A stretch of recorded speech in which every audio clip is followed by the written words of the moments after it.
Hello YouTube and welcome back to the channel here. Today, we're here on this Monday night to watch two more episodes of Sayonara Zetsubou Sensei, the second season there within. Very excited to be back again after last week's, I don't even know what you would call last week. I thought it was really good.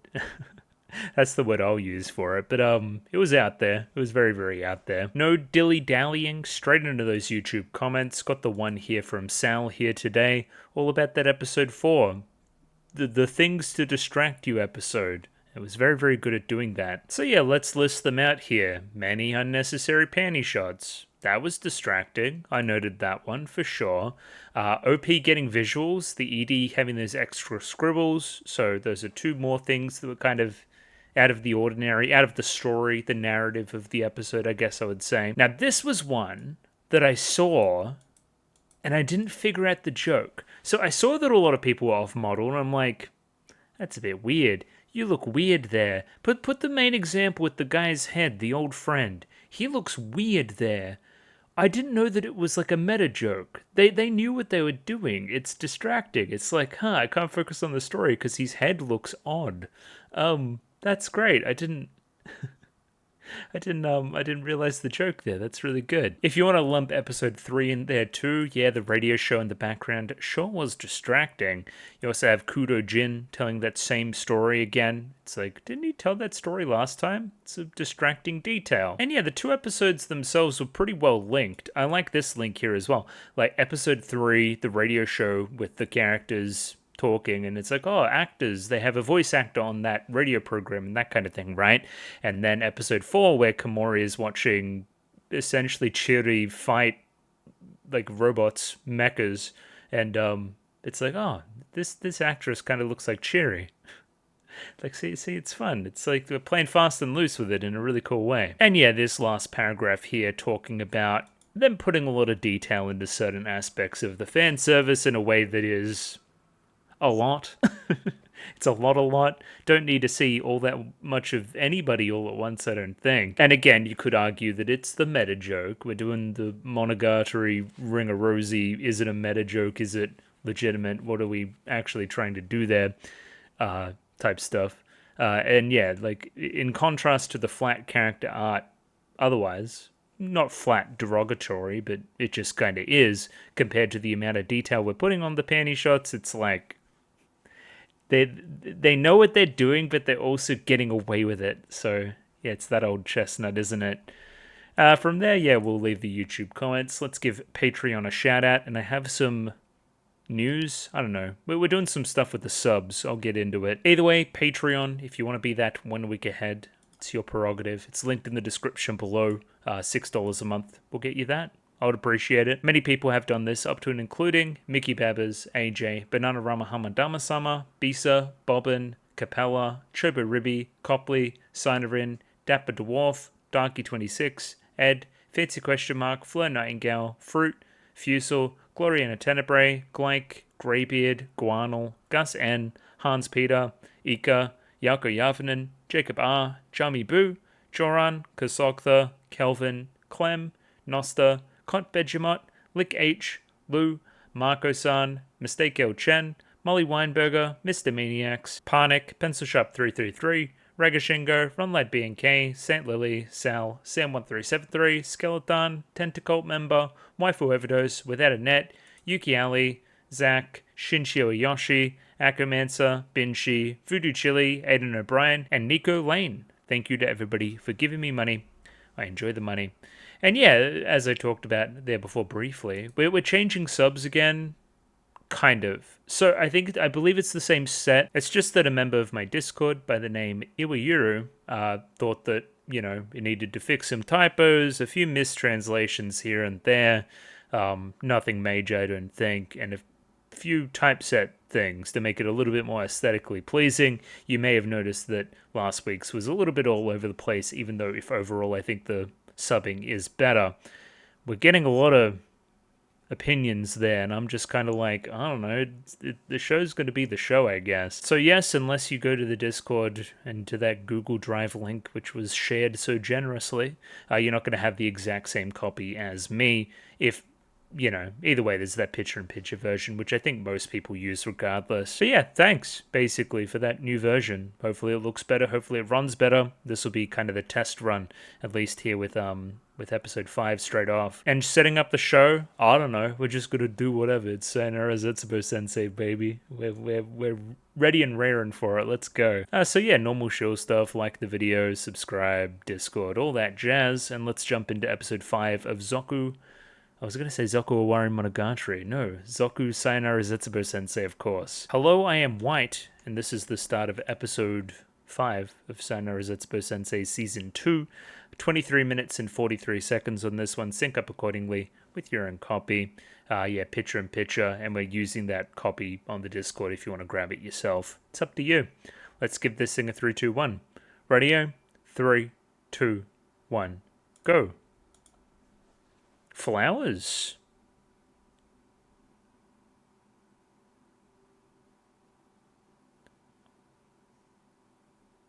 The curry?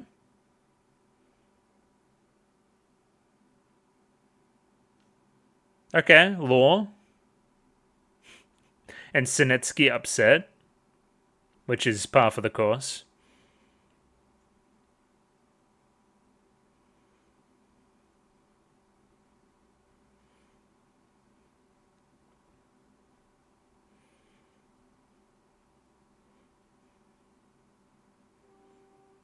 But I don't know, like, who was that lady? Have we seen her before? I don't think we've seen her before. It's the thing I'm worried about with the show is a lot of character designs are very similar to one another, so I'm worried that I'm mixing people up pretty constantly. Like, I think I'd struggle a little bit with Abiru, Nami, Harumi if Abiru didn't have the bandages and the glasses and the kind of the differences that each of those characters have.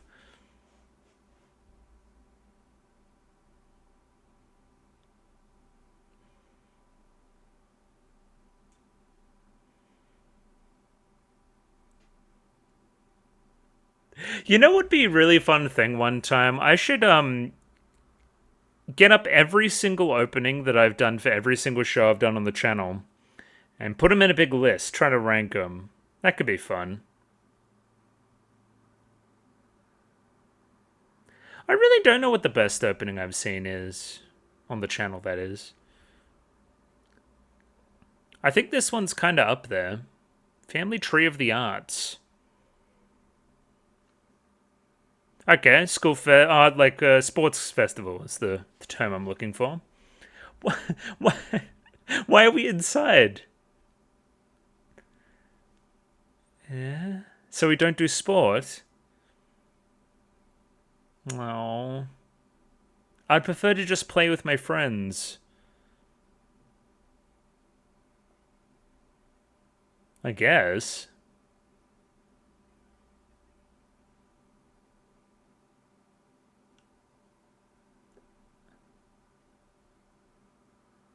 Whoa. That's a threat. No points for guessing that reference.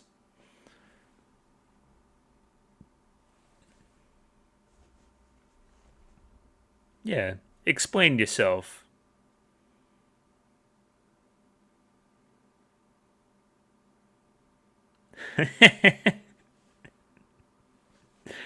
Sounds annoying.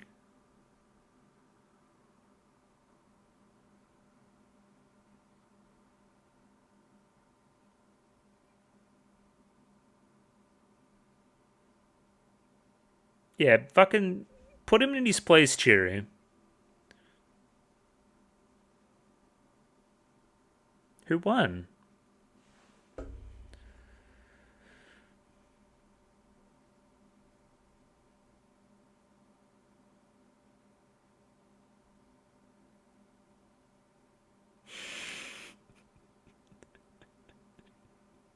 This seems like it was a riot last year. The gamers.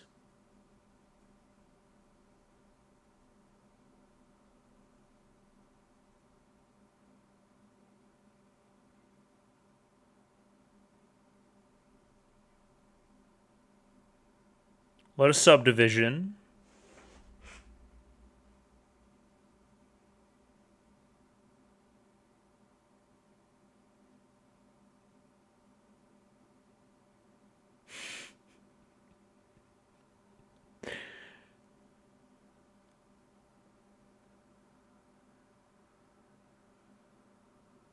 Wait, okay, man.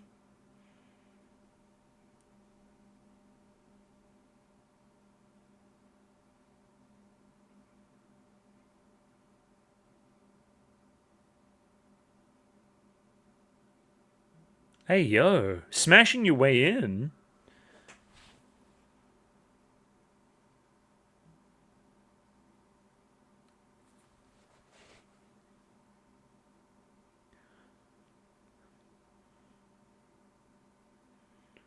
Side's kiss is pretty good. Ah! That's an athletic kiss. Fucking launched via the cock? Yeah, hey. Kaire completely justified. Oh, they got Sensei, though.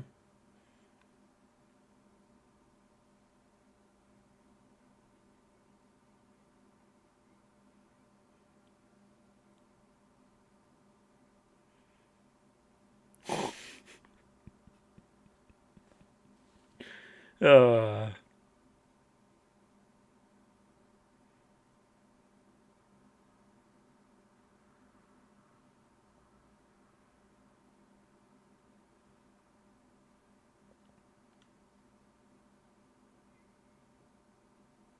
is that a self-own, I'm guessing?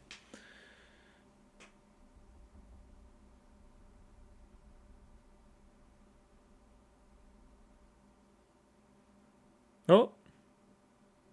I got called.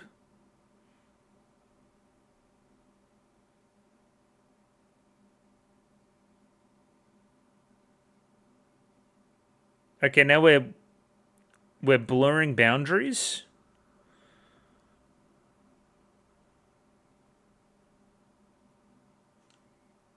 Hey yo. That's actually kind of sick animation. Why is she money? What the hell? Yo. Wonder Kid.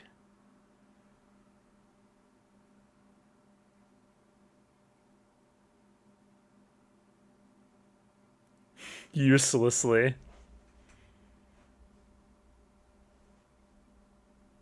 I would agree. I'd agree, Fura.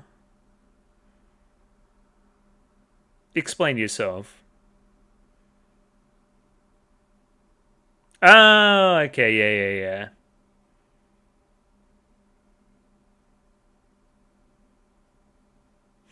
What's the soundtrack?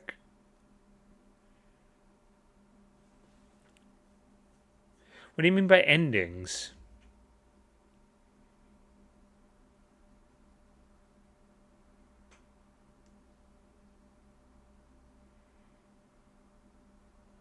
What is an athletic ending?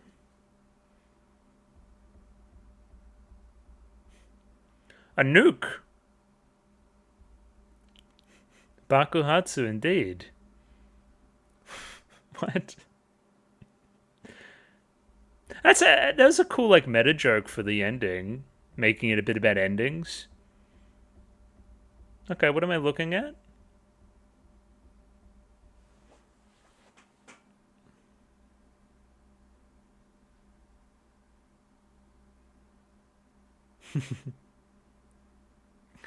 This guy's also he's always so anti.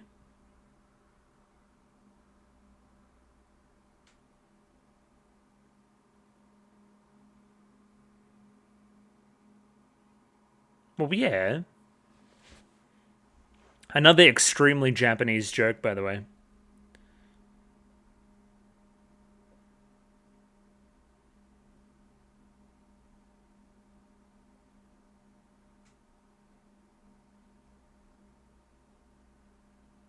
Really?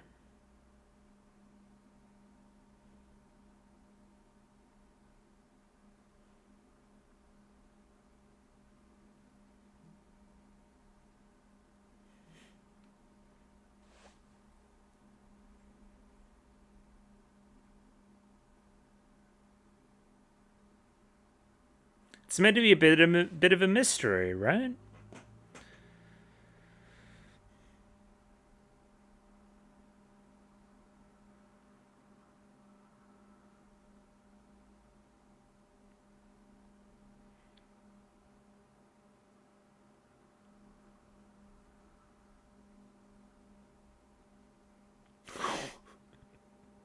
No. I don't think a pharmacy would be selling drugs in a bag like that. That'd be like perfumes and whatnot. Is that Austin Powers? What the hell?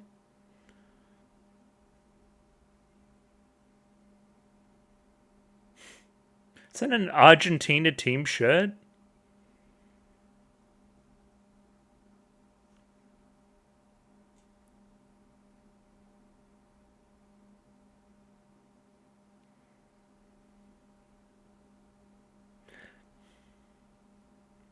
Oh! Did you buy like a pet shop fortune bag?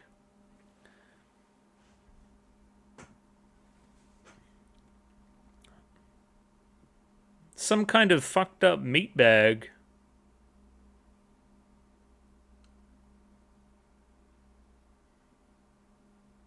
The hell are you talking about?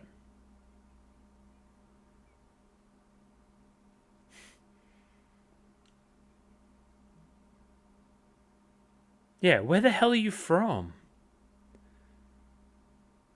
I'm from the panty shot country.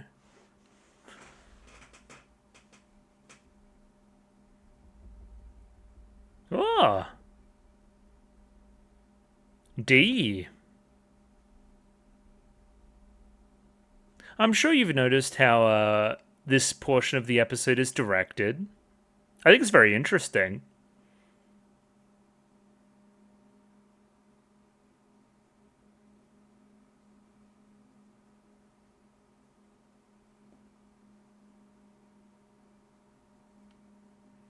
I'm kind of my own fortune bag if you think about it.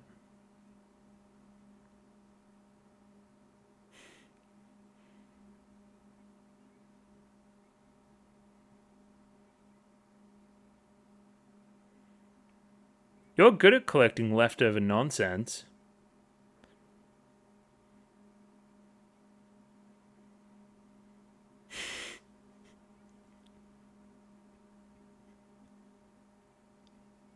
Every time.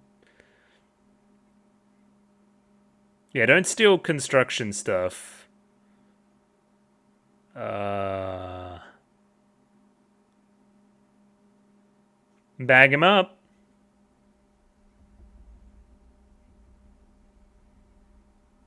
The plastic surgery bag's kind of fucked up, too.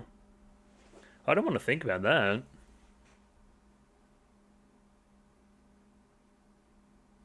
Oh, this fucking... yeah.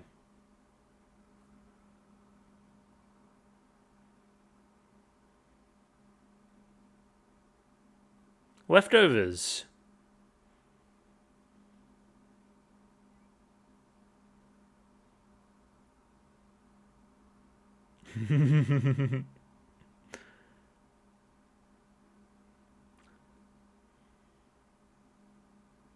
Get trolled. What? There was a plot? Insane reveal? What did that say? Something about a Mazda? Oh, look at this little guy. I remember this guy. Okay, and now you're gonna be like terrified. That was a nice thing to do. Oh, it's happened in the back there.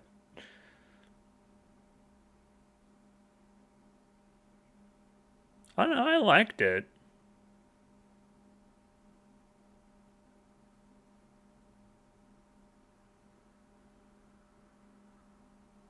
Penguin drum?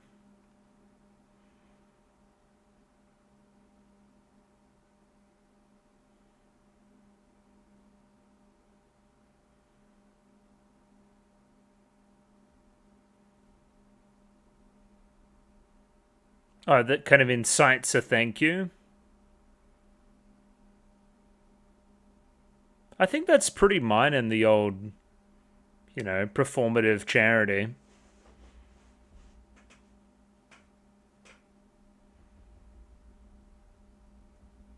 Look at this story. Look at this tale.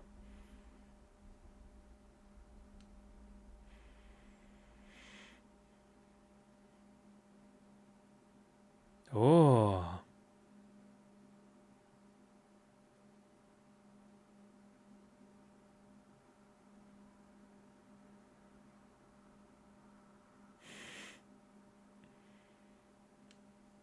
What a story.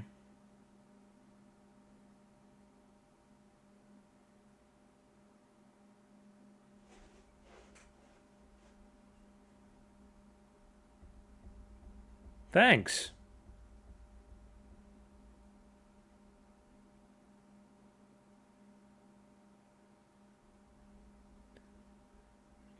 You meant to say thank you.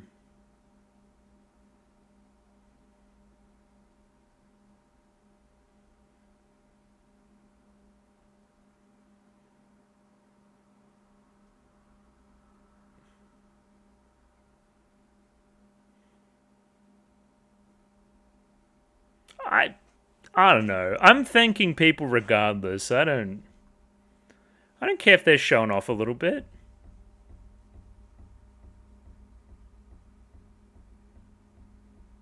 Thank you, theft. Thank you, next.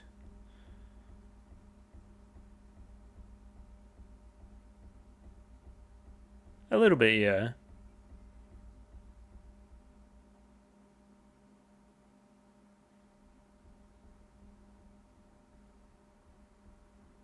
Alright, that's kind of a dick move.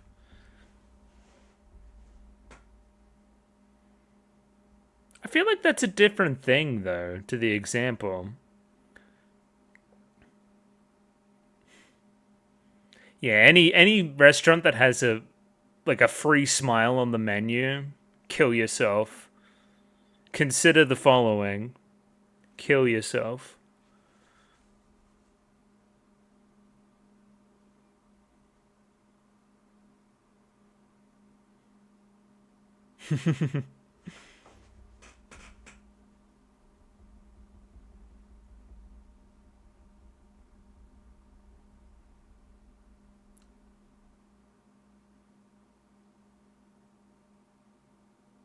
What?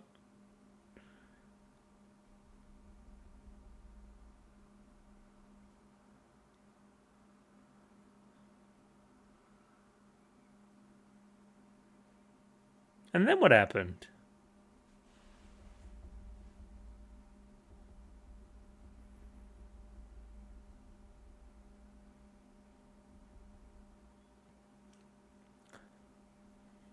We talk about social media?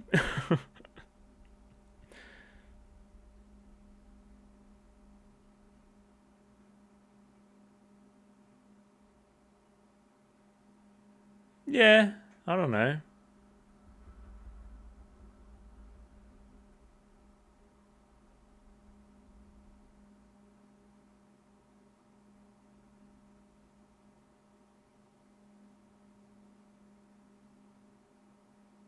That's just advertising. I don't know.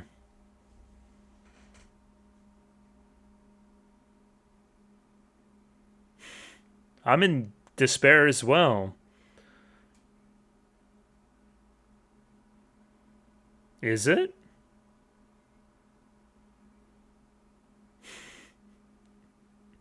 Yeah, turn to religion. That'll solve everything.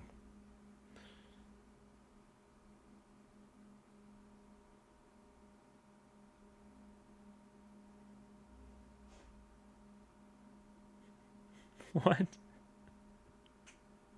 I want an end card from my old assistant.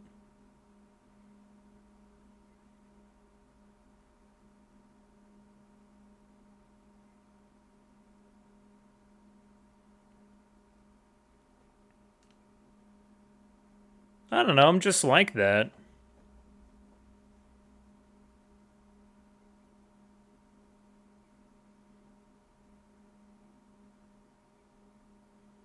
And then what happened?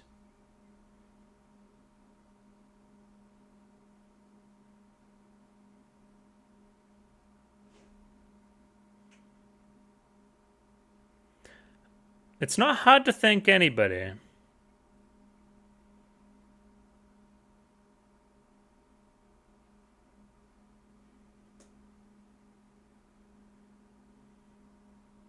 No, but it's not performative. It's not. You don't understand.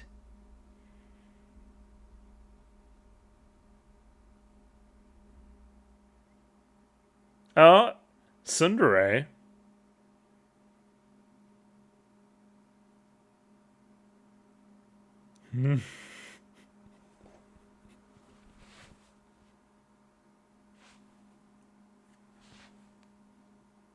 That's a very, very, very good joke.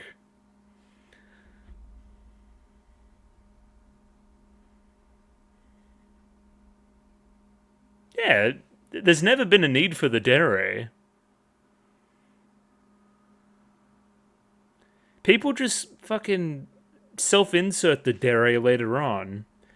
Just make girls be mean. I'm with it. I like that. I?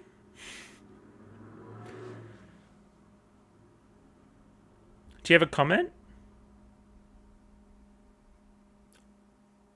And now I'm into it too. Sun Wabi. Oh, a little omake. Oh, Usui. Ew.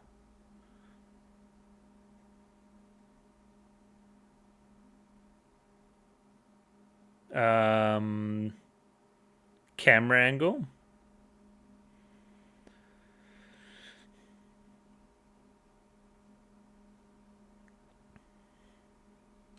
Again, he's the kind of person that likes that too. No, that's different. No, it's not the tsundere thing. No, no, no, no.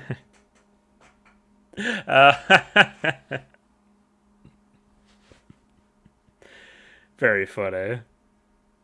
That episode was a bunch of bullshit. I don't know. Very much, Sayonara Zetsubou Sensei areas. His idea. Here's a million spin-offs of idea. Yeah, take it or leave it. Your mileage may vary. I found it funny.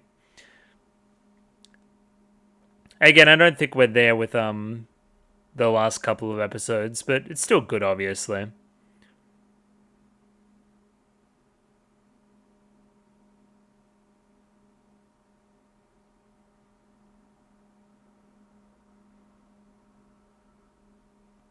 As always, just the places we're pulling these references from are insane. Like, who are these people that are super into, like, Japanese literature, baseball, anime, geek culture, all these things? I don't know. I doubt there is many people out there that get every single reference in the show right off rip. But I could be wrong. I don't know. I'm not everybody.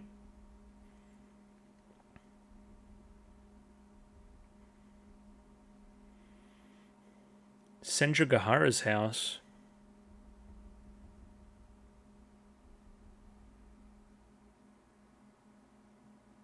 Thank you, Maria.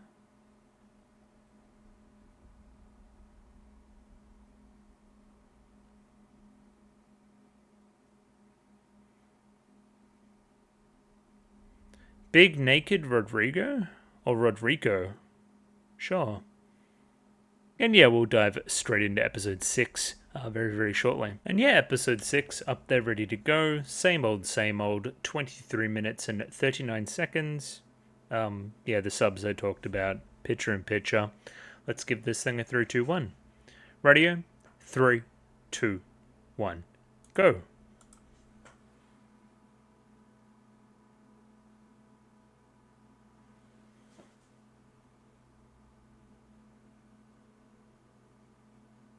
Report cards.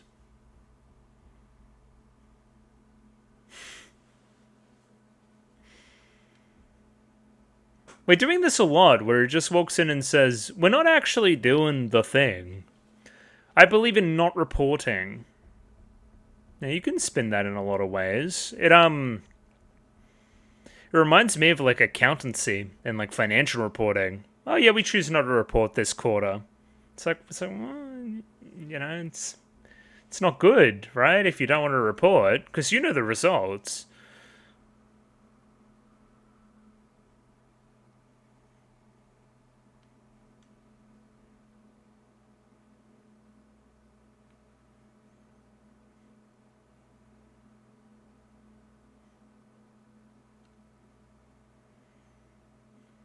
Let me focus in on this dance. I'm locking in.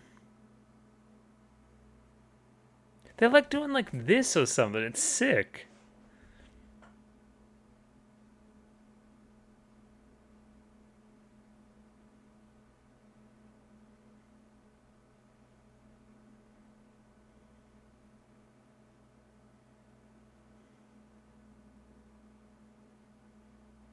To answer the question from before, it's probably a Monogatari opening.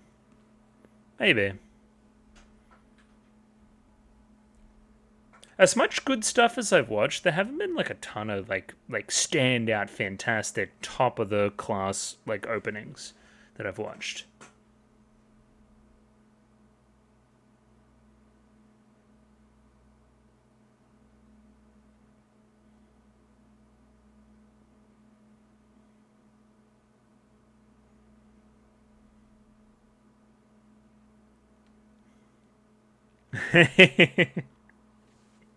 No, not Cherry.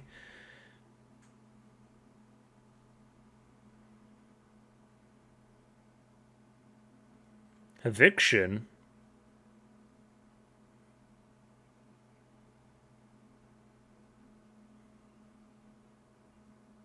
But I just think you got a bad result, so you don't want.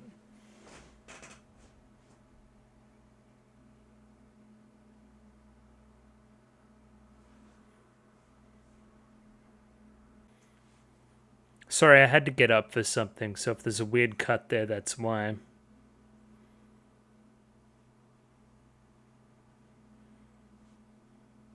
Tokyo Danger?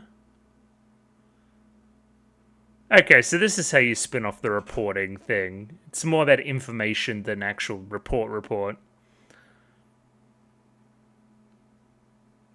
Who, me?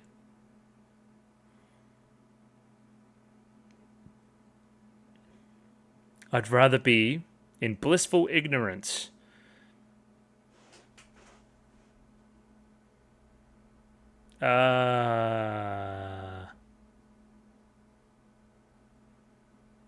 That's terrible. Huh? Yeah, I'd prefer not to know.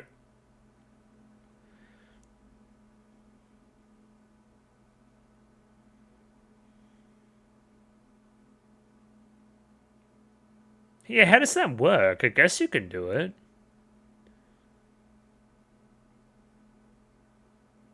I mean, the first one was pretty heavy too. Furu's little story. You can't report his bald head. The lack of hair? I can't relate at all.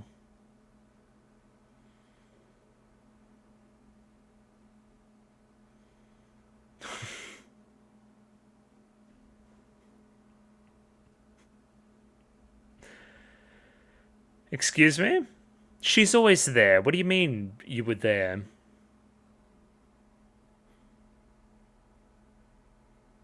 Yeah, it's pretty trademark stalking.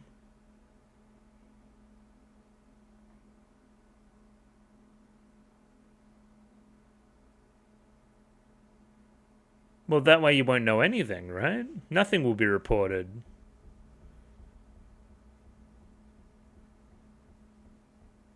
These two are just chill. I don't know.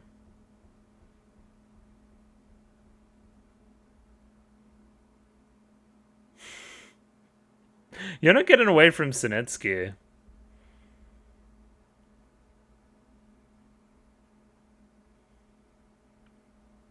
Bugs are an interesting one because the more you know, the more you're like scared. What's that classic one? You eat like 8 spiders a year or something in your sleep? Whatever that stat is. It's like, I wish I didn't know that.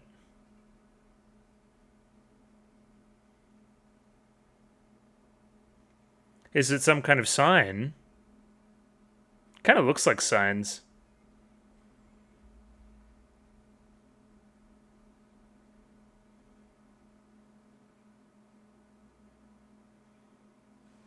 My fucking grades, come on.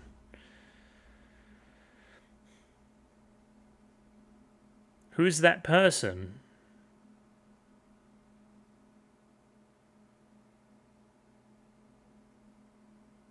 Gossip.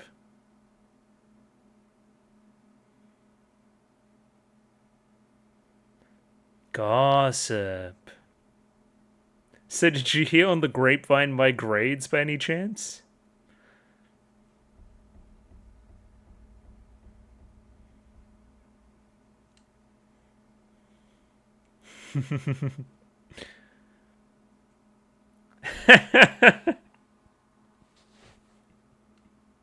She actually just knows everything. Well, I don't know everything, I just know what I know. Not world history. Ah.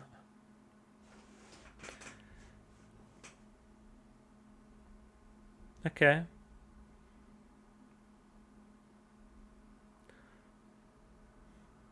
It's 42.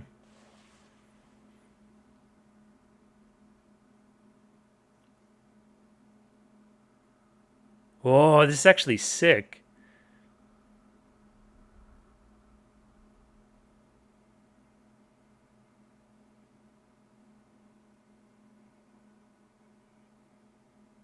It's a bunch of bullshit on screen.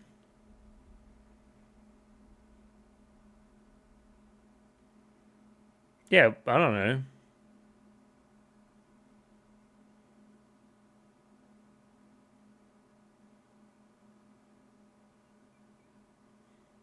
I don't think you really do want that. Yeah, don't do that either. What happens to the pets that don't get kind of adopted from the pound? Do you know?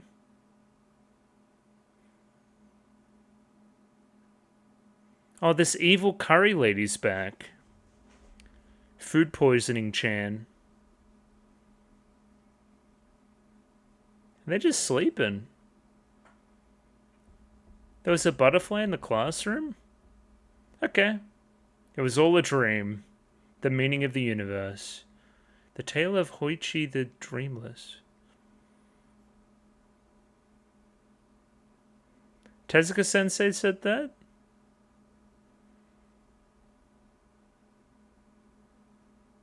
Oh, so that's while we're sleeping. Okay. Bizarro. Bizarro Chiri.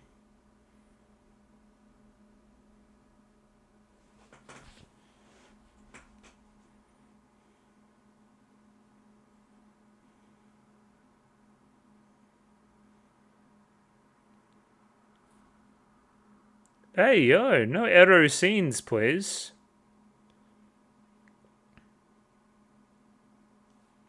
Okay, we should have some real OVA energy here.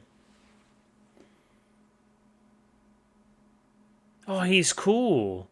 Got Jojo Asui?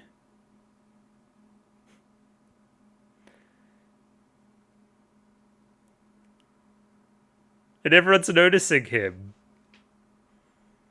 Precious hair? Or lack thereof.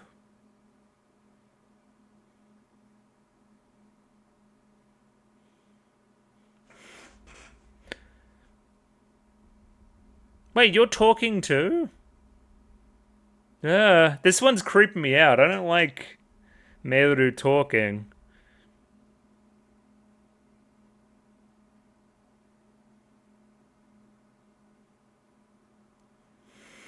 Yes.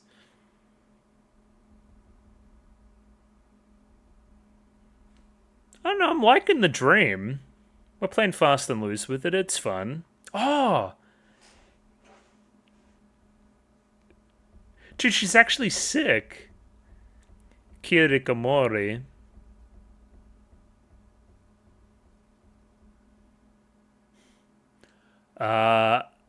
Nami is strange?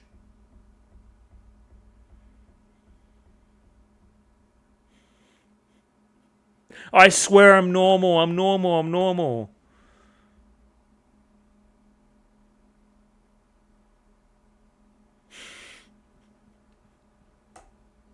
This is really fun. I think every show should have an episode like this. I love them. Did you? Something about 2chan in the background. What? No, his stories are normally so deep.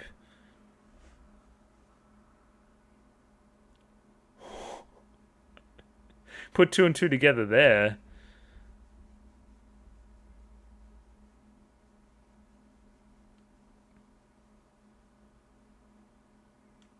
$30.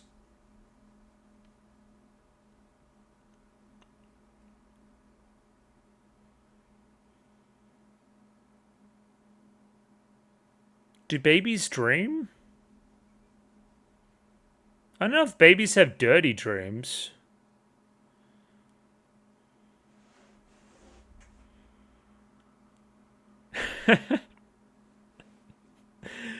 Oh! Oh, I see what we're doing. Okay, that's pretty fun.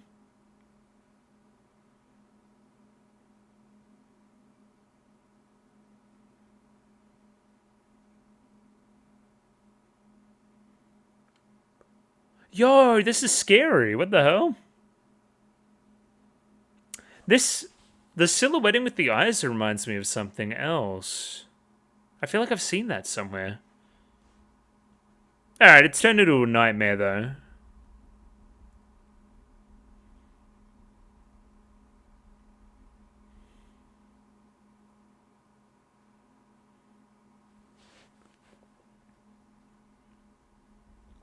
Here's Johnny.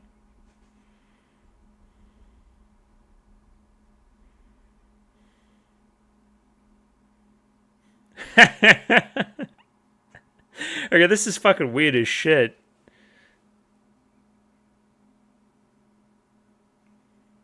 Eternal slumber. If you die in the dream, you die in real life.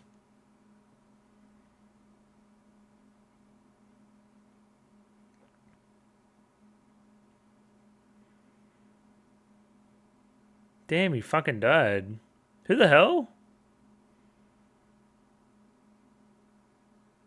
Who the hell's Hara?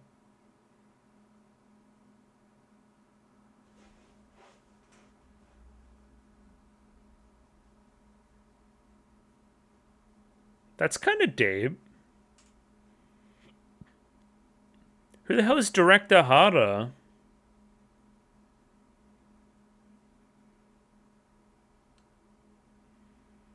Do you get it? The dream ending?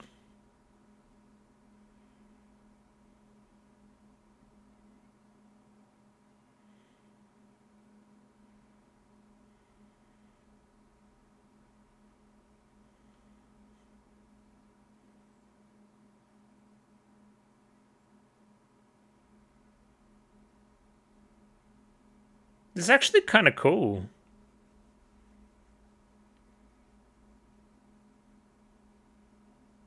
Dude, I love JoJo Part 3. Oh, okay. Meguro? He can't come up with an ending.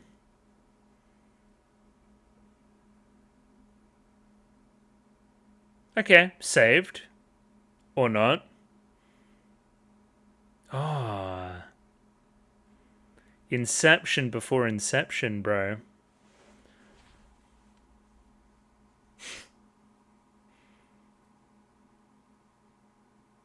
Oh, really? Okay. Why are we telling us the voice actors? And this one's going to be about dental work, I guess?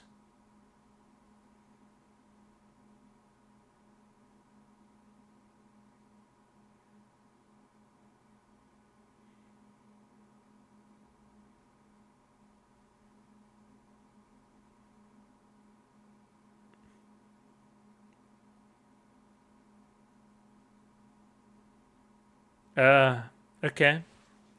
The basis for this skit seems to be on. Well, so we're going crazy with the voice actors. Um, it seems to be based on a pun based on the name for a wisdom tooth in Japanese.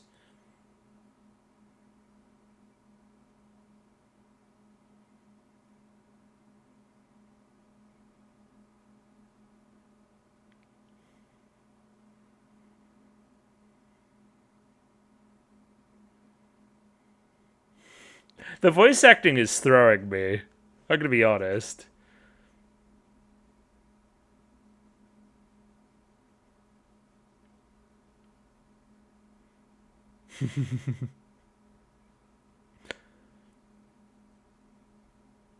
Okay. Sugita?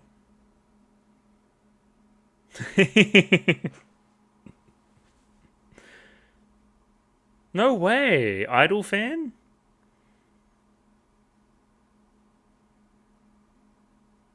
Based.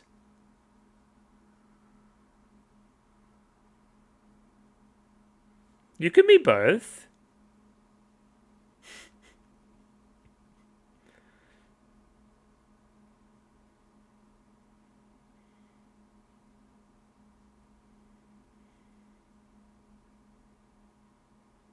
Yeah?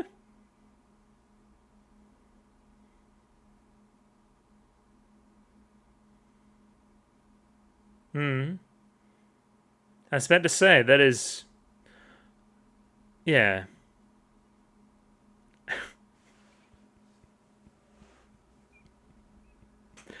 Oh, these voices are great.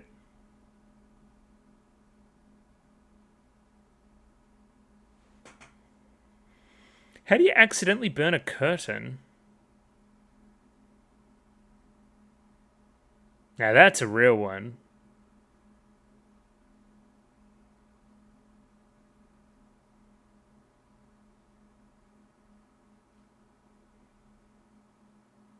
Oh. What? Oh.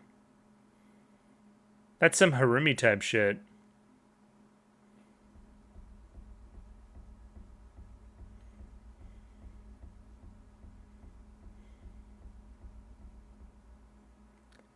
This is so distracting.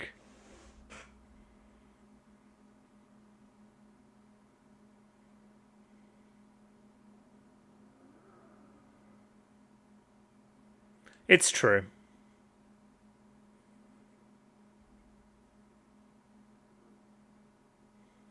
That's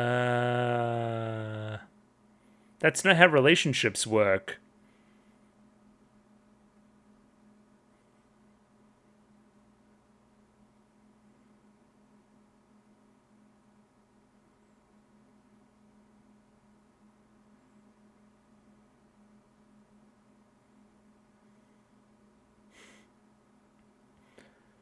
What are you, Kobayashi? Ugh.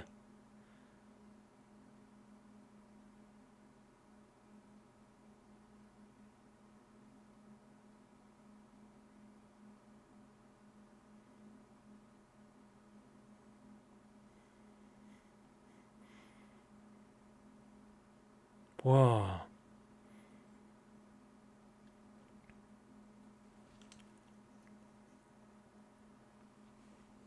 Are we still in a dream? Chat room?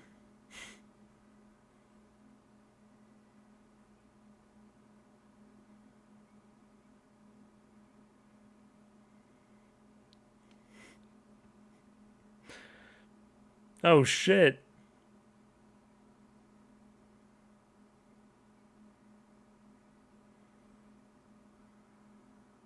Okay, cool shot. Very predictable.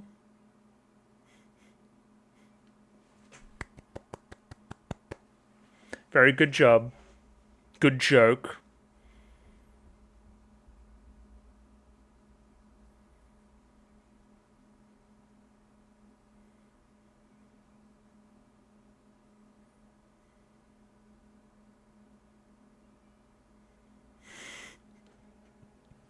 The voice acting almost doesn't even match the lips.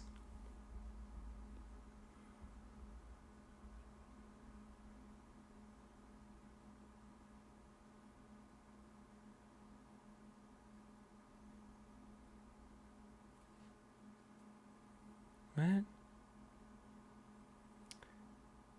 Yeah, don't report any of that shit.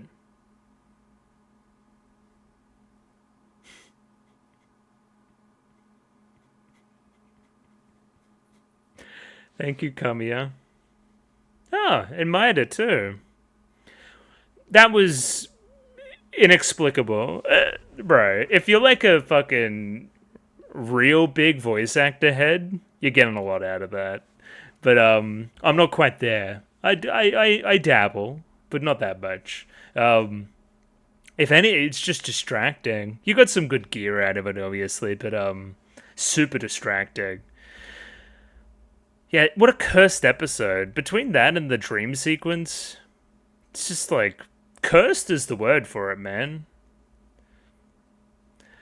I guess that's the fun of establishing such a baseline with the show is that when you start to go like really fast and loose with it, you can go really fast and loose. Like again, like comedy is a mismatch of expectations. I always say that, right? Because it's true. We've set up the expectation of what it should be. Let's mismatch that.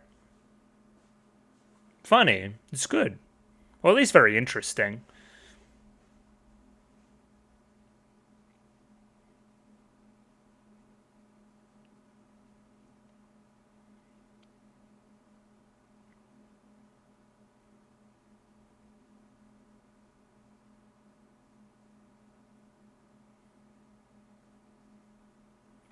He's kind of slay there. I like that. Indeed. Whatever that says, we'll never know.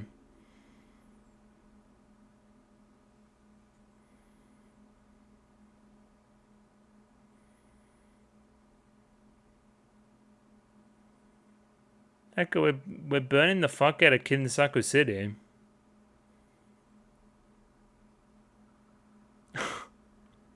It's kind of fun.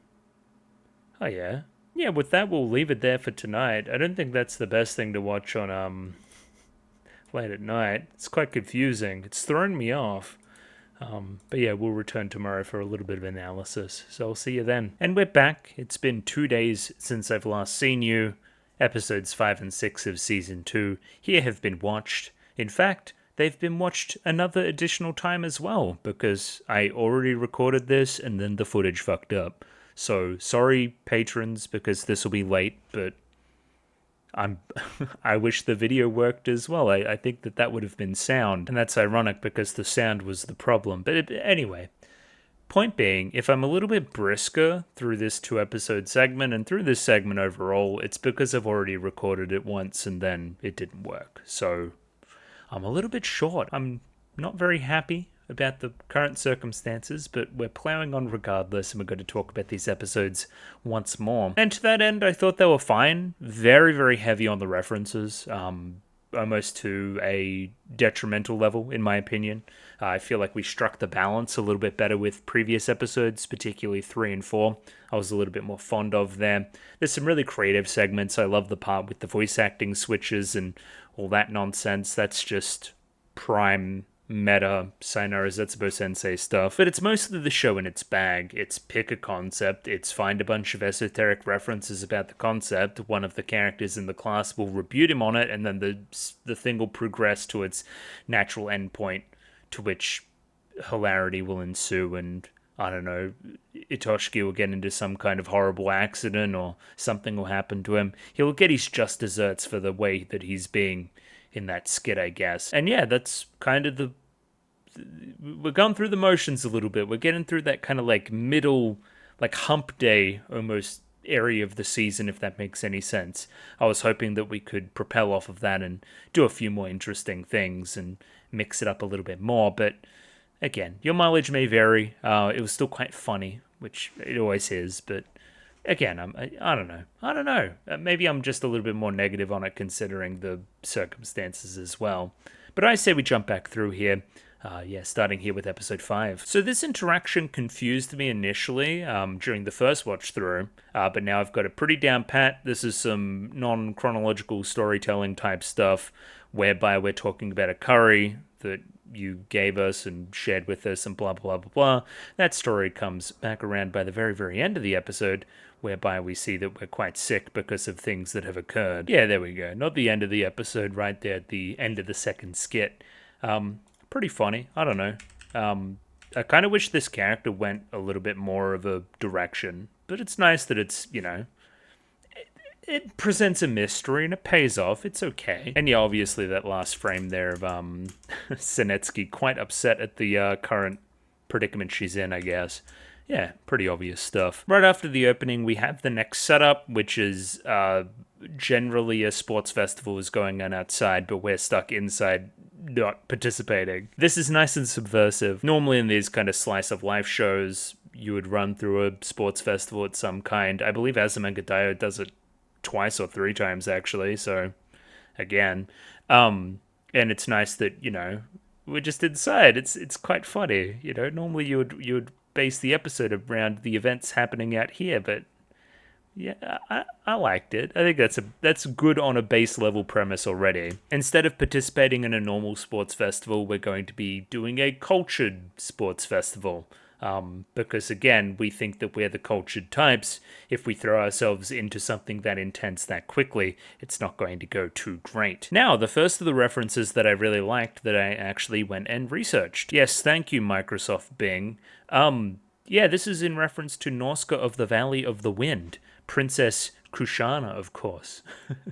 I reacted to this on the channel, and it's a pretty subtle reference, I think anyway. This isn't a particularly noteworthy scene in Norska for me personally, but yeah, it's definitely what we're referencing. Whoever becomes my husband will see worse than that, and let's cut back to the other one. Whoever becomes my wife will see far worse than that.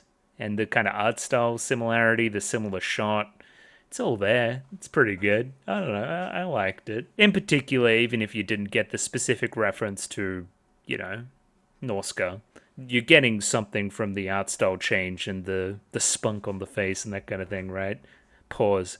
The spunky look on the face, potentially. And I liked this follow-up joke as well. We have Haku X Shaw. I believe that this is 2 Studio Ghibli characters being shipped in Harumi's little story here. I think that's very neat. I like it when the references stack on top of each other. It isn't just something random out of nowhere and then we never think about it again.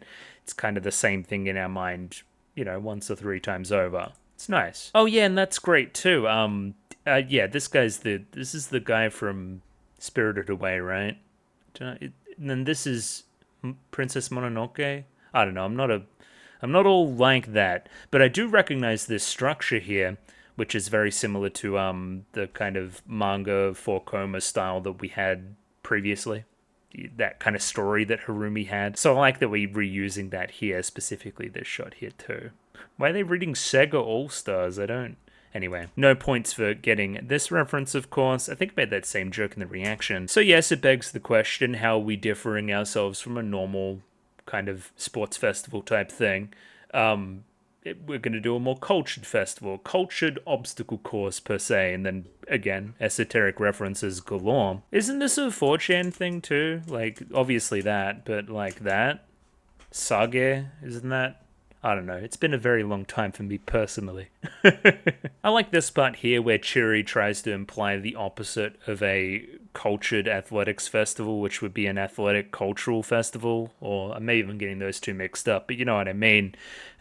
Here we have a bunch of sporting characters doing normal cultural festival type stuff, right? Haunted houses, kind of like stage performances and whatnot. Very good. And apparently they held that in secret last year. That's pretty good gear. I don't know. I like it. And then I feel like we kind of pivot in this skit a little bit too much. I kind of liked where we were going to do like a, cultured athletics festival or something to that effect, right? Then it just kind of turns into a classification battle where everything can be categorized into 3 different categories. Here we have science, liberal arts, or athletics, but I saw the liner notes describe it as, kind of sciencey, artsy, or sportsy. Kind of that kind of vibe. And I don't know if I like it too much. Like, also the liner notes here were funny too. It's all about Tokyo drinking water, which was a thing. I don't know if I like that too much. It feels like a little bit too much of a different thing. But again, a lot of that may be me being ignorant, me being foreign. A lot of these may hit harder and better for people that are familiar. I must say that constantly, right? Again, just what gives off things that give off a sciencey vibe, so like smarty pants, artsy vibe, you know what I mean, and then sportsy vibe. Yeah, just kind of going through that and classifying different things under those umbrellas, that's pretty good. I just don't get the references. I think the most one gets to me is like we're describing kisses, different kinds of kisses, right? So we have an artsy kiss here, right? Which is here, kissing a photo, because it's art, get it. Then we have a sciencey kiss, which is, what does the water bottle say, Pico? 1. It's sciencey because you're technically kissing on a scientific level. There is exchange of mouth fluids between 2 people. But it's also sciencey in that science guys get no girls. So they're not going to be able to kiss anybody. Neither do art students either, for the record. So, and then I don't know, the sports people just break into their houses. So it's this throne kiss bit which just becomes nonsense after a while. Do we get a little bit subversive here with Kaire fighting off these combatants, right? And then they end up showing off their panties instead? I don't know. That could be something. I kind of like that. Dude, I bet this one hits crazy if you're a Gundam fan too. So the sciencey Gundam is Turner Gundam, and then the liberal arts Gundam is Z Gundam, and then athletics one is G Gundam.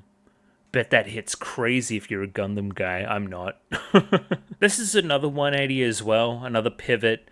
We then go into things that have different categorizations, or where the kind of categorization gets a little bit hazy. I think the best example here for me is this Hidamari sketch, Sukechi, kind of reference, kind of example here. When an anime that would normally air in the evenings airs at midnight. Maybe this happened with Hidamari sketch. I'd imagine these are silhouettes of the characters of the show, so that's something. I don't know why else I would say Hidamari baths. Because I know that this following reference was true, the liner note said so. Or when an anime aimed at deep viewers airs on Sunday mornings, which would normally be reserved for, I don't know, kids shows. You don't want to be thinking deep and meaningful about shit in the mornings. This is Eureka 7, by the way. I don't know how much that deep thinking moniker really goes with it. Granted, I haven't seen the thing, but like, I don't know. It kind of gave me kind of Saturday morning vibes from at least what I know about it. Maybe I'm just wrong there. But yeah, feel like that gets the point of like hazy categorization across well enough, using 2 pretty astute references. More examples here in the text too. Still anime versus moving comics. I guess the lines are blurred there. Maid cafe and brothel. Depends where you are, I guess. And PSP portable DVD player. That never really took off in the way it should. I guess phones superseded a lot of that stuff. Shoutouts to Harumi being like athletically gifted, which kind of comes out of nowhere in a cool way. I don't know, I thought it was sick. Her juggling the ball. Pele reincarnated. Is Pele even dead? I don't know. And yeah, the justification for it being that she gets a lot of practice with this kind of stuff from Comic Gay, like running to, buy stuff, set her booth up, all that other kind of stuff. I remember Miss Kobayashi's Dragon Maid had a pretty good joke about that too. Just a bunch of like nerds really, really fastly walking, and it's animated really well like that show is. I like that joke. I think it's pretty good. I do like the end of the skit being a meta joke about endings. Athletic ending aside, Akira reference aside as well, as I saw in the liner notes, I like the classification here of kind of a liberal arts ending as kind of a dream ending, right? And then we do a bit of a dream scenario later in this episode, right? Or Not this episode, the next episode. I think next episode's the dream episode, but it's still kind of relevant. And then, yeah, I don't know, like meta joke about endings, and then the skit ends. Absolute cinema. It's good. And again, I can't blame the show, but this next segment just didn't really hit because it's extremely Japanese in its premise. So, from what I understand, a fortune bag is when somebody would gather a bunch of things, a bunch of stock that they need to move, right? And put it in a lucky dip bag, hoping to scam people, essentially, right? Or maybe they're good value, I don't know, but I guess for 500 yen, you might as well give it a crack. Or 5,000, actually, yen, never mind. So yeah, that's what this skit is about. It's basically a lucky dip bag. We're packaging a lot of things together and hoping to, move them through doing that. And in general, the skit then becomes about leftovers because, again, you put leftover stock into the lucky dip bags. That's why by the very end, we're talking about curry leftovers, and that's when he gets sick. Gotcha. It's all very clear to me. I think this is one of the few times I've genuinely just been with Itoshiki from the rip. Like, these things normally suck. They're normally packaged up like this because it's full of trash that nobody wants. Leftovers of leftovers, as we say. Also, how does that work with, like, a clothes fortune bag and, like, clothes sizes? Because sizes are very specific. I don't want to buy, like, a $50 fortune bag full of clothes and then the clothes not fit me. Like, what regulates that? I guess there's... I'm generalizing, but I guess there's less discrepancy in clothes sizes for Japanese people overall, considering that they're generally smaller, as opposed to a multicultural nation like Australia or the US or something, where you get all shapes and sizes of people. Also, we're generally fatter, so generally. Yeah, that's a bit of a weird concept. But again, they're mostly for clothing stores is the vibe I get. But what if you could get them for other stores like a pharmacy, like a gas station? What would they then have in them? And in general, Itoshiki just doing the Itoshiki shtick, just never having a positive view of anything, always being in despair. The pharmacy would be full of laxatives and bullshit. The glasses store would be full of frames that are obviously leery and disgusting. I thought we were doing an Austin Powers-esque joke there. As it turns out, it was some Korean guy, as per the, Can I get him on screen? There we go. As per the liner notes. I did spot this one on my watch through as well. In the fortune bag here, we have for, I think it's like Animate or something. It's like a very popular chain of anime merch store in Japan. They seem to have put in their fortune bag some Sayonara Zetsubou Sensei stuff. The first DVD, the album. Hey, nobody's buying this stuff. It's leftover. Oh no, let's put it in this bag and try to trick some sucker into buying it. I like when we get a little bit self-deprecating. I feel like it fits with the themes of the show quite a bit as well. Oh yes, I completely forgot, even though I talked about this already, there's absolutely strange direction style from this portion on in the kind of episode. Just focus on the bag and focus on certain aspects of characters, whether it be like a cut-off shot of their face or just their feet or something else or blah, blah, blah. Like, just weird stuff to try to identify different things in people rather than just using what the normal wide shots that we've been using for the rest of the show. I find it fascinating, even if I don't fully understand what we're doing through the segment. For what purpose, I guess, is the question. Either way, it's a good excuse to use the cast. Abiru has a pet store bag, which is full of mysterious alive things. I don't want to talk about it. Kaire goes on about some bullshit where it becomes mysterious about what country she's even from other than Japan. She's foreign, but to what end? What country are we referencing there with the shit she says? I don't understand. Yeah, this is very much like a stereotypical, straight-down-the-line Sayonara Zetsubou Sensei skit. We then have Furo come in and explain her side of the story, which is basically an overly positive spin on everything, right? There certainly is a lot of fortune in leftovers as we show a garbage tip, a Wall-E-esque wasteland of human excess and greed and environmental terror. Yeah, that is a lot of good fortune in leftovers. I think her argument here is something like the excessive leftovers of everything, garbage, is leading to more knowledge and what's the word? Awareness of environmental issues overall. So if the garbage wasn't here, then we wouldn't care about the environmental issues, and that makes it better.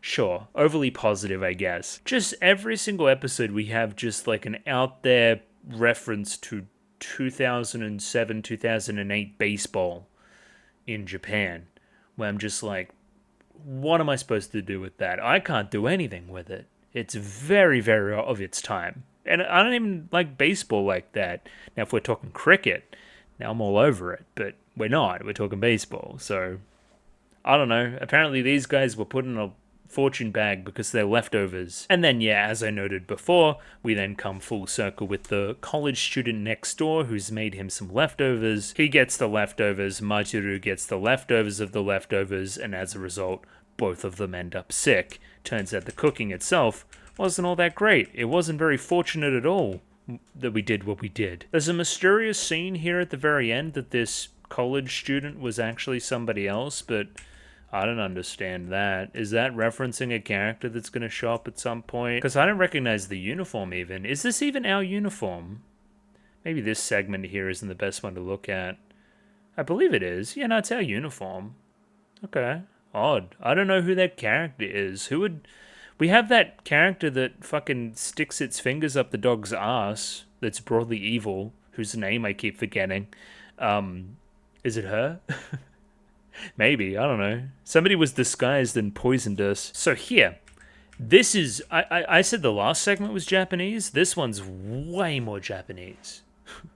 Okay. So, the word I use to describe it in the reaction is performative kindness. And I believe that's generally what we're getting at here, right? You're meant to do things for other people, nice things, good deeds, without expecting anything in return. Now, I believe your name is I. What I did here was offer to cover this... What's his name again? Seishiro or something? Yeah. The guy that gave up his identity for Mario, right? He's obviously getting wet in the rain. I gives up her umbrella for him, and then, like, tease up the conversation to the point where... Ignore him in the back, by the way. To the point where you would expect some kind of thank you, right? It'll keep the rain off, right? The next step in the conversation there would be to thank somebody, right? However, apparently that is presumptuous and rude to expect a thank you from a good deed like that. It is also this character that is overly cautious and overly self-sensitive and all these other things that we've come to know about her as well. So keep that in mind as well. Like, see what it, like, Japanese people are stereotypically quite pleasant and nice and thankful and, you know, polite and all that kind of stuff in general, right? So, like, this just sticks out like a cultural thing for them. For me, I would never feel bad about expecting a thank you from anybody. Like, that's just how we rolls around here. If you don't thank people, then you're the cunt. That's kind of how it works. So do you see what I mean with these past two segments where for me personally, there's just been another layer before I can get to the funny, right? And I think that's cultural, and that's not anybody's fault. That's just the way it is. Especially in a show that this is this kind of referential and fast-paced. Me not being on top of it early in a skit is just me chasing my tail, trying to understand things and not really getting the most out of it. I wonder if our little scroll here, this little story that Itoshiki is now recounting, is real, is some kind of piece of philosophy. Like, you should do nice things without expecting anything in return. That is something that should stand the test of time, I guess, philosophically. Philosophically? What is the word there? Anyway, in philosophy, I guess there is something inherent to the human condition about, like, reciprocity, right? Like, if I do something for somebody, I expect at least something in return. Like, because kind of on a, like, almost like a game theory level, I expect something. There is no value to be attained through purely just expecting nothing. But also overcoming that value or that value proposition is part of the thing that makes us good, inherently good, and whatnot. Yeah, I think that's a more interesting conversation than what we end up doing, which is, again, a bunch of shit posting. I do like this point in each of our examples, though, where you can kind of see the character, like, egging the other person on to thank them. Like, this tasty, right? Like, you'd expect a thank you after that. And then, yeah, going even more into it with all the special ingredients and special methods and whatnot. I don't know, maybe this is just me being a little bitch as well. Even if I can see that somebody is being kind to me only out of obligation or to show off or any of these other things, I just play along. I'll just say thank you regardless. In my heart of hearts, I know it isn't real, but I don't know. Just let him have it, I guess. Yeah, so again, not identifying with the skit on this kind of level. Because then the examples we end up using is just like people being awful. So somebody offering to pay for cheer because high school teachers don't get paid very much. So let me pay for you. You're poor. Let me cover the bill. Like, that's a terrible friend. Maybe an underrated aspect of this skit overall is the setting. I quite like the rain and the kind of handing somebody an umbrella idea to kind of start off the skit, and it kind of buoys that entire idea in a cool way. Also like it taking place on a bridge, which is a connecting point between two parties, which is essentially what a thank you and a favor is. So I like that, like, you know, meeting in the middle, so to say. Clever. I don't know. I think that's quite nice. So I saw the liner notes went into some stuff about the year here being Showa 82, and that being kind of fake in a weird way, and it was kind of winking and nudging in a direction about this being potentially important. So, keeping it in mind, I guess. Showa 82. Again, very extremely Japanese, but I'm keeping it in mind, I guess. We've kind of moved on in the segment to talk about, like, tricky advertising, something that seems too good to be true, like a 0 yen product or something, right? Where it's clearly just to get you in the door, it's clearly to get you hooked on something else. The trademark example here is gyms. Gyms are crazy for this. Oh yeah, your first month is free. Let me just get all your details and sign you up for the plan regardless, though. And then you forget to, you know, go to the gym, and then you forget to sign out of the plan, and then they just keep taking your money forever and ever and ever, and it becomes overall just worth it. That's crazy. But again, you know, if something's too good to be true, then it must be, right? And then the pacing just goes completely out the window in this kind of last portion. There's something about a Buddhist temple, something about people repenting. There's like a million references on screen at once. It's nonsense. That's what I mean when, like, the show, like, mind floods me. It's like, I don't even know what to focus on. Oh, but we do come around at the very end where kind of Ai has changed her ways here slightly. So now we have this interaction between this student and Ai, about borrowing some notes. Thank you, I owe you one. And then it's like, oh no, that's not good. The whole thing about performative kindness. If you thank me, then, oh no, it ruins everything. So then Fura suggests that she must state things clearly here so it doesn't come across as performative kindness and a favor for the sake of...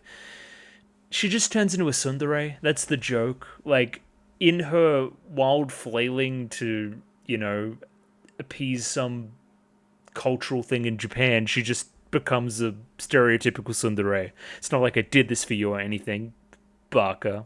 Like that kind of stuff. And I just think that's brilliant. I think that's wonderful. That is the show hitting its stride so very well. Particularly loving this part here where I'm not too up on things, says Itoshiki. Can you be a tsundere without the dere part? And it's like, well, it could be filled in by the imagination, so there's no need for the dere side, says the anime in tune Harumi. I think that's fantastic. And it's an indictment on a lot of tsundere characters that lean a little bit too much to the sun. There is some culprits. They will remain nameless in the here and now. But yeah, this is definitely true. The audience will they will put in whatever they want to make that character likable, even if they're not at all. And then, yeah, looking into the camera and involving the audience in on the tsundere bit too is quite good. We have an omake at the very end, something about Usui and Kaire and some printouts. I think Usui is very pathetic in the skit again, which I think is quite funny. Like, it's very clear that he's not like that. She's not doing it for tsundere anime uwu reasons. She's just actually creeped out by you. But you kind of trick yourself into thinking, in your diary you'll write that it was this cute tsundere interaction. No. Pathetic is again the word I'll use there. And then yeah, from there we'll jump into episode 6. And yeah, straight into our first skit, which is about non-reporting. If you don't report certain things, then they don't happen. Just don't tell anybody. Keep it a secret. Keep it hidden. Keep it safe. Using report cards here is the first example. I'm not going to tell you your grades. That way they can't... It's like almost, like some... What's the word? It's not Schrodinger's cat, but you know what I mean. It's kind of like that. You don't know until you look. Really love Chiri during this segment as well, being the one that's the most incensed about not getting the reports back. Just perfect character stuff for her. Majority of the class disagreeing with her, thinking that it's a good idea not to know their grades, going to show the difference in the academic quality of the students. And yeah, obviously we do the Sayonara Zetsubou Sensei thing. These are a bunch of things that can be reported that could be bad. You don't want to hear about a death, or you being laid off, or you needing to come into court, or being evicted, or coming in for a second scan. That's never good. Yeah, that's really bad. I don't want any of those things to be reported, but I also just feel like you're being a little bit pessimistic. Another really specific bit I like here as well is the ingredient labels on things. I don't need to know that it has natural flavors 2AB in it or whatever the hell, or emulsifiers or any of the other stuff that they put in all the junk we eat. You didn't need to tell me that. Now I know. Now it's less yummy because I know. Like, I don't know. I kind of feel that a little bit. Now, there's some interesting ones here. The Annette Idol's real age, that girl's religion, who's inside Mickey and Donald, the results of a reader's poll. The one I wanted to zero in on is the story of Nobody Knows, which is a film from 2004-ish, I want to say, which is already pretty bleak.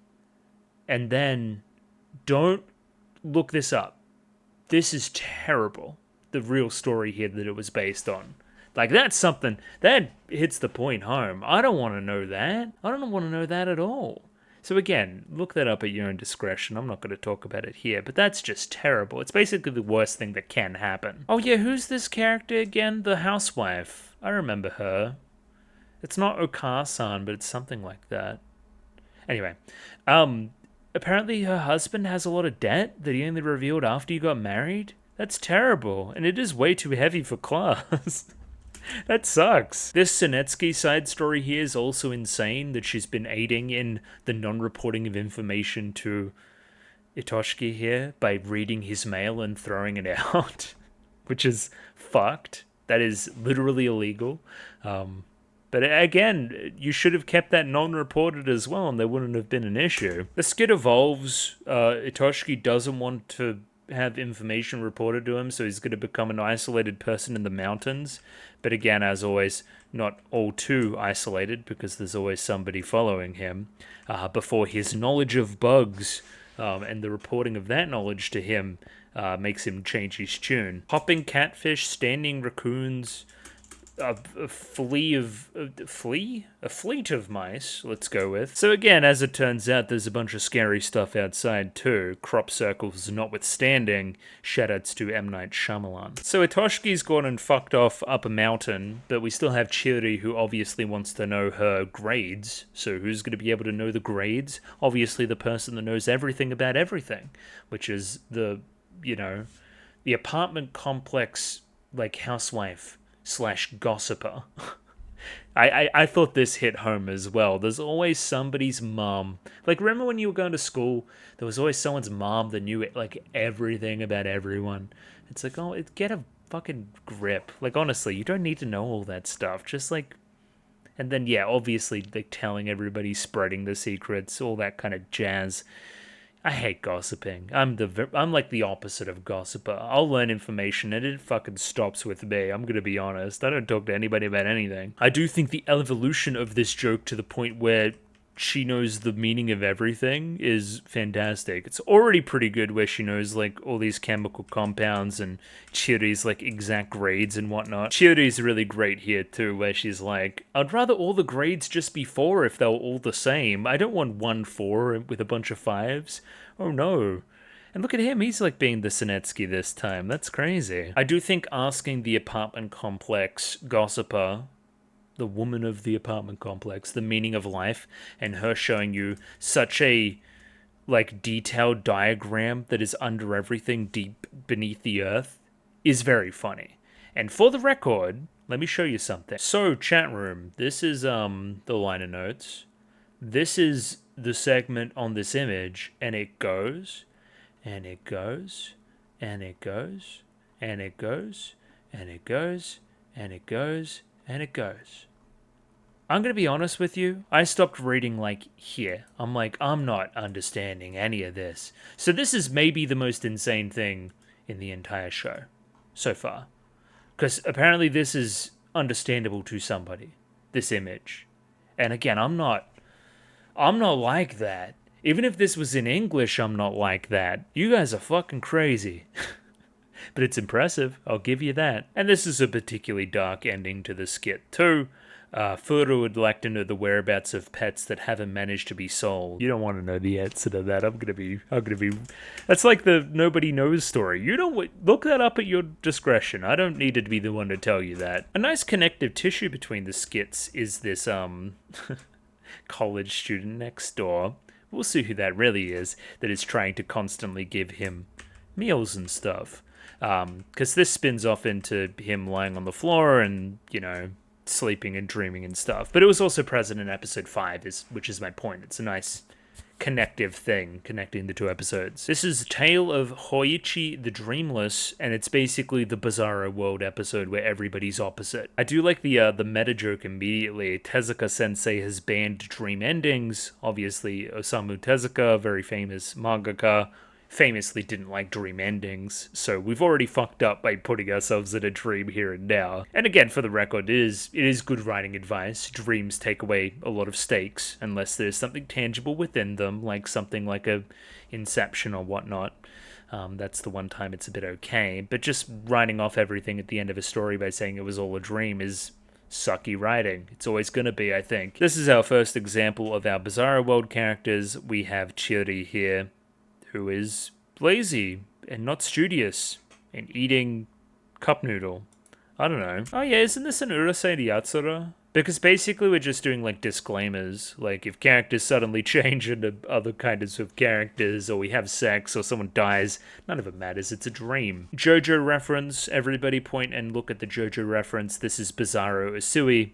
He is cool and strong, like Joseph Joestar, or Jotaro? Yes, Jotaro. Joseph is different. And again, the joke being that everybody now notices him because he is noticeable. And yeah, we get our jokes off. Meru is now chatty, talking with her face, which she never normally does. It's kind of giving me the creeps, if I'm honest. Yeah, it's opposite day, I've grown to be quite fond of Komori. I think she's just kind of adorable. So seeing her outside here having fun is just good stuff. Thumbs up. Nami being a weirdo freak. I love Nami too, so seeing her do anything is also just a delight. Tsunetsuki, who is far away from Sensei, as far away as possible. Distance makes the heart grow fonder. Obviously still in love there, but wanting to keep the distance. That's very good. This one's disappointing. We have Tensei storyteller Kudo, who tells a shit story that doesn't make me moved at all. It doesn't move my very soul, even but an inch. That's very disappointing. The story is also dirty as fuck. Where's this little, like, cursed Kudo here? Yeah, look at that. That's nightmare fuel. Yeah. Bet the stepchild with 2 arms broken or something. Now, this one obviously spirals off and becomes the main plot of the skit as well, but Fura being the kind of paranoid, despair-coded one is delightful, talking about babies' dreams and whatnot, and doing the whole Zetsubou shtick. Look how scary. I don't like the nose. It looks very scary here. And again, in kind of matching with the other skit we have in this episode, it also lets the voice actors let loose a little bit more, which is quite nice. I feel for Meru's voice actor, who's often quite limited in the role, and her being able to express herself in this skit is quite nice too. And again, this is what I was talking about. This is when it gets scary. Hey, if we exist within a dream right now, if we're all dream creations of you, then if you wake up, we cease to be. So, our dreams are gaining sentience, and now we want to maintain the dream. So maybe if he sleeps forever by dying, you die in the dream, you die in real life, will be able to exist forever as well. And yeah, 0 to 100 very quickly. Look how evil this character looks, and they're swinging an axe. What's the story about the children of the cornfield with the eyes? It's kind of giving me that as well visually. I do like the Here's Johnny too. Very obviously pointed that out in the episode as well. Something about Director Hato here, I think that's some nonsense. And then, yeah, he just spirals. Like the skit spirals, the whole show spirals, just as it just elevates so much. I do like Harumi looking for the ending panel and not being able to find it. I think that's quite good too. And yeah, to end the skit here, we basically have the reveal that he was in a dream within a dream 2 years before Inception, by the way. And yeah, just kind of, I like this meta aspect at the very end too, of him trying to find the ending, and he can't, like, nobody's buying the ending, so he can't end his own dream. I think that's pretty good too. So with this last segment, the joke is that they switch VAs. That is the major joke here. I wonder how this was in the manga. Now, that's worthy of questioning, I think. And again, I'm into my voice actresses, into my seiyus and whatnot. Not this much, though. And not in the 2000s as much either, I will say. If this was a bunch of popular voice actors nowadays, then I'd be all over it. I'm getting kind of like weeb checked. I'm not that bad. I'm not that far gone. So I don't get all these references. Also, again, for me, somebody that is foreign, that is struggling to understand the show at the best of times, I think making all the voices change. Like, the intonation and sound of somebody's voice is very important for me in identifying who's talking.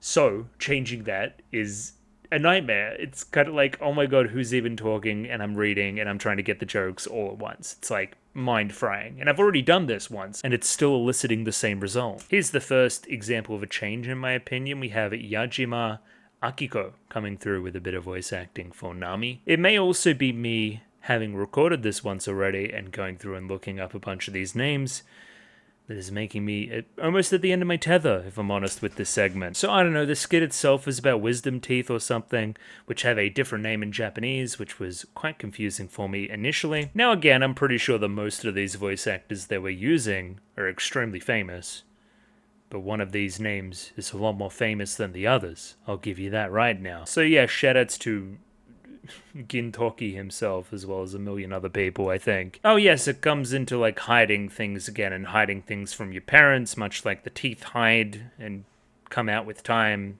Yeah, okay. It's coming back to me. You may have guessed from the framing of this joke, but it turns out that Shintani Ryoko is a famous voice actress, seiyu, that is also an idol. I'm imagining we're doing a lot of this with a lot of different characters. That's the kind of vibe I'm getting across with this skit. Just, yeah, whenever one of these actresses or actors comes up, you would imagine there is some connection with their previous work to what is going on in that particular joke as well, helping to make the skit less random overall for me personally. Now, when we're doing a little bit of the gender bending stuff, I like it a little bit more. It's just a little bit more novel. I like a woman's voice coming out of this design. I think that's quite neat. For me, I'm just left wondering how this skit plays out without the joke.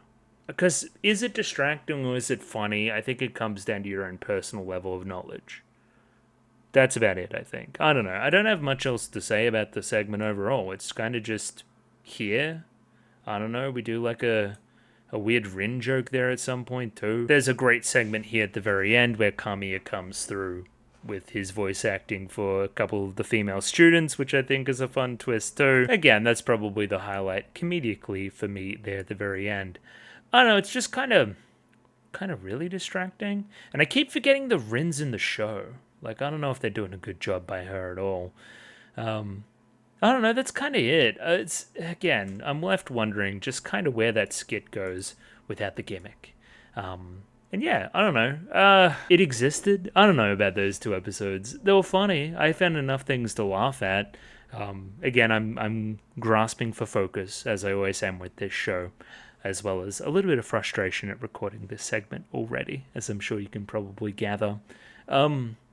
Yeah, I don't know. I'm going to go to bed now as well. But yeah, show's fun. Show's funny. Just wish it did things a little bit differently sometimes. I think a lot of it's going over my head and whatnot. But we've gone into it. Yeah, I'll catch you guys next week for 2 more. Please look forward to it. Apologies for the lateness. to the patrons. But yeah, I'll catch you guys next week. I'll see you later. Goodbye. Thank you for watching. Ciao.